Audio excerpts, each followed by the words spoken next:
like to talk about C# records and as to what it is.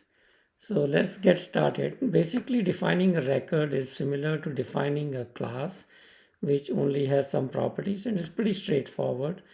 Basically, you can declare the record to be public, so it is accessible, and then you just use the keyword record, and then the name of the record in this case is like stock price, and you can just add it as if you are just declaring a constructor here, and this will be the properties of the record, so string name and double close. So that would be just a declaration of a record for a stock price. And to use it is very straightforward. You can say var xyz is equal to new stock price, and you can provide those two items. In this case, I provided Amazon and 10.0. And the good news about this is that when you do, it gets converted to a string, the .NET compiler and system will basically pretty print this XYZ, the record, in a very nice way. So let me just kind of run this program and show you what it does so you can see what the printout looks like. And I just had a debug statement here too, so you can see what the value is. So if you look at the XYZ, you can see it has a closing price of 10 and the name is Amazon. And it also shows that it has some equality contracts. So let me just fast forward this. And here at the bottom, you can see that it pretty printed this in a very nice way. It printed the name of the record, and then it listed the two properties and their values. So this is actually a pretty nice way to see how the record is printed. The other property of a record is that it is immutable. And what basically means is that once you declare the record, it cannot be changed. So for example, if you wanted something slightly different based on an existing record, you can use this particular syntax, and I'm going to just demonstrate that quickly to you right now. So let me just copy this to the end here because otherwise it's just going to complain here. So now if you look at the second thing I wanted to show you is you can declare another record, Amazon here, and it has the same value.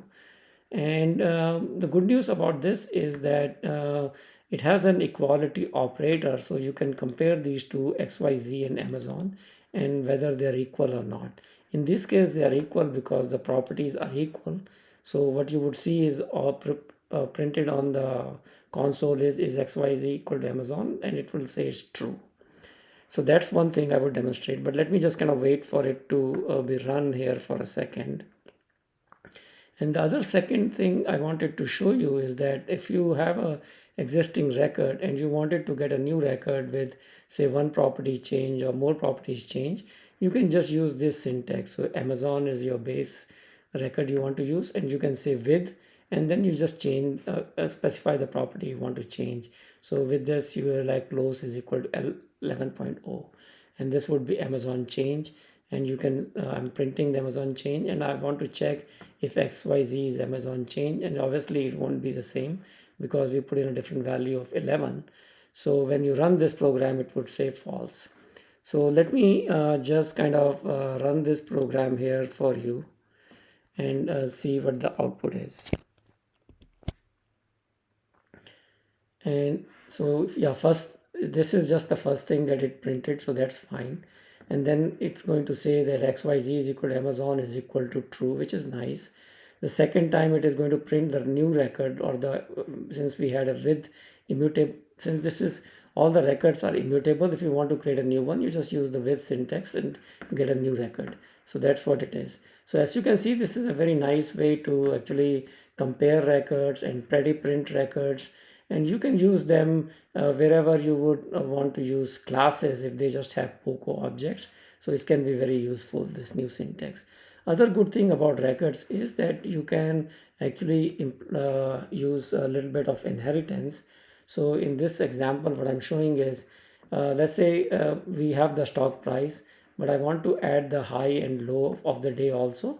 So I can just basically say stock price with high low, and I added those extra properties high and low, and I'm saying that it's going to inherit from stock price, the name and the close. And you can basically instantiate this particular record as well, and you can write this value.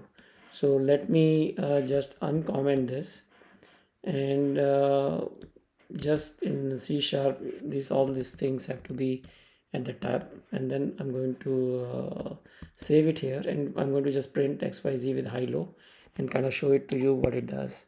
So let me just run it, and as you can see, the stock price with high low is also now printing, and it has all those extra properties. And hello world was just basically just this last thing. So thank you for watching this short screencast. Hope you find using records in your programming, C# programming, useful. And you have a great day.